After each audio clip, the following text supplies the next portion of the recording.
हज की 3 किस्में हैं जिनका तज़किरा हमें रवायात में मिलता है। एक को हज इफ़राद कहते हैं, दूसरी किस्म को हम हज तमत्तो कहते हैं और तीसरी किस्म को हम हज क़िरान कहते हैं।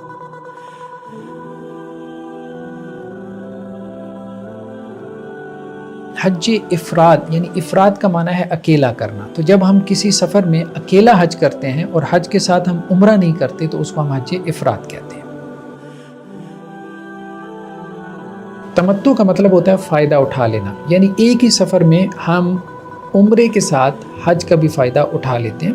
हज तमत्तु में ये होता है कि आपने इहराम बांधा, उम्रे का इहराम बांधा अपने घर से, एयरपोर्ट से, फिर उसके बाद आपने सऊदी अरब में जाके उम्रा किया। उम्रा करने के बाद आपने इहराम खोल दिया।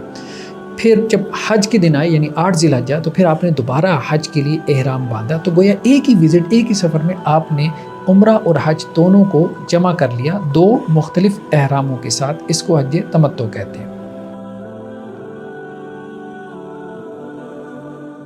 हज क़िरान से मुराद भी यही है कि हज और उम्रे को मिला देना, क्योंकि क़रन का मतलब होता है मिला देने, यानी आपने उम्रे के साथ जो है वो हज को मिला दिया है।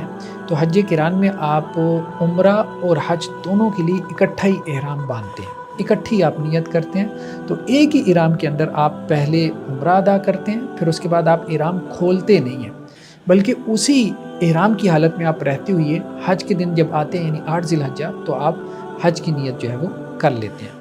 तो गोया हज तमत्तो और क़िरान में ये फ़र्क है कि हज तमत्तो में आप उम्रा और हज करते हैं 2 इहराम के साथ, जबकि हज क़िरान में आप उम्रा और हज करते हैं एक ही इहराम के साथ।